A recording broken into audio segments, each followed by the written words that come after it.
Hours pass. Finn asks how much longer they have to stay there. Hope Matt hasn't swum away with a mermaid. He wouldn't leave us. When we get outside the plane, we inflate our jackets. They will take us straight up to the surface like a big balloon. However, Becky insists on staying where she is. She tearfully tells Finn to take care of himself. Zoe promises Becky that she'll come back for her. The two swim toward the surface.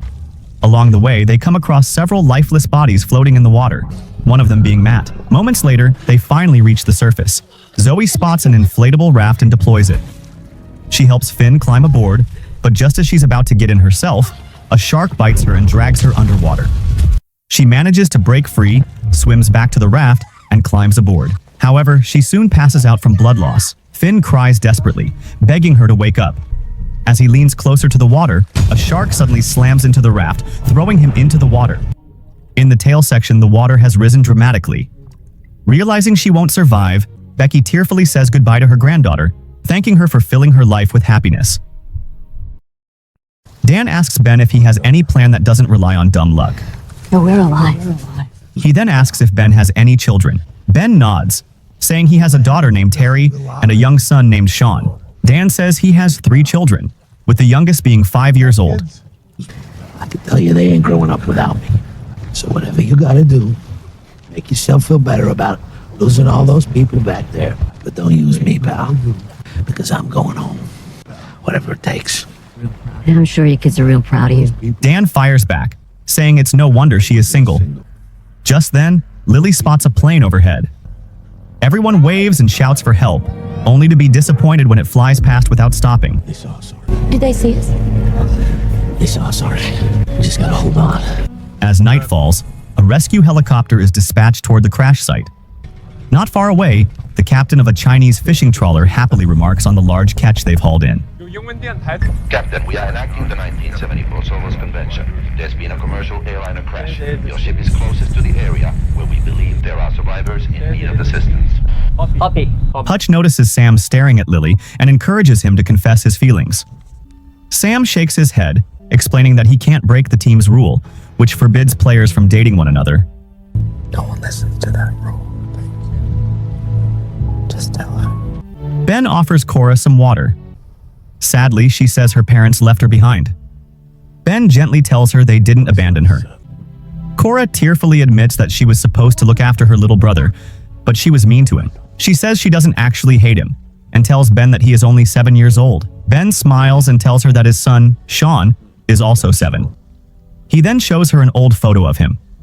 Cora quietly says that her parents will never get to see the person she grows up to become. Ben reassures her that parents somehow will always know.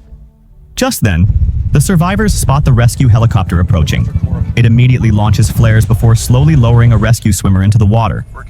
Horrified, the group scream, warning them that there are sharks below. Unfortunately, it's too late. A shark suddenly attacks the rescue swimmer, biting off her leg. The chaos causes the helicopter to lose control and crash into the ocean. The impact throws several survivors off the raft, and they scramble back on board. Dan is pulled toward the raft by the flight attendant, but he pushes her down while trying to get in, and she is immediately devoured by a shark. Moments later, the survivors spot the fishing trawler in the distance and begin shouting for help. But the trawler comes to a stop. Dan asks why they've stopped. Ben explains that the trawler can't cross the reef, meaning they'll have to make their way to it instead.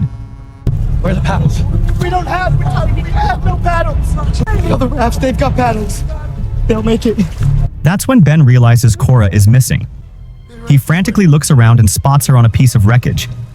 Ignoring Hutch's warning that the water is full of sharks, Ben dives in and swims toward her.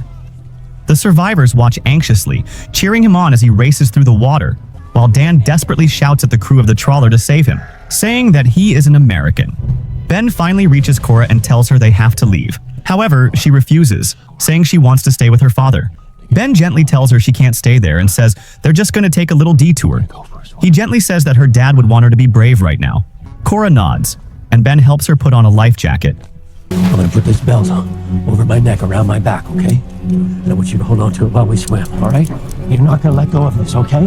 We're just away from them. Wrong way, dumbass! To the boat! As they swim back toward the raft, several sharks begin circling them. Seeing Seeing the danger, the captain of the fishing trawler orders his crew to dump their catch into the water. Ben fires a flare gun at one of the sharks, but soon runs out of flares.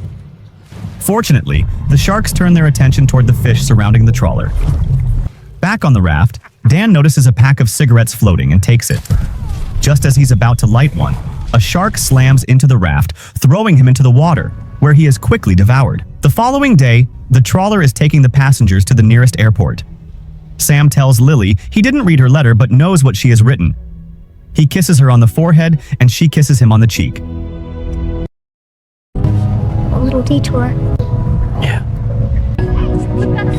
Cora borrows Ben's phone and tracks Finn's location using the digital tag.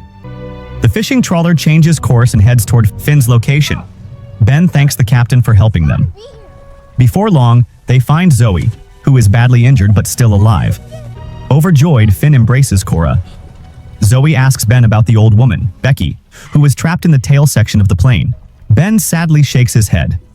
It is then revealed that Ben's young son, Sean, has cancer.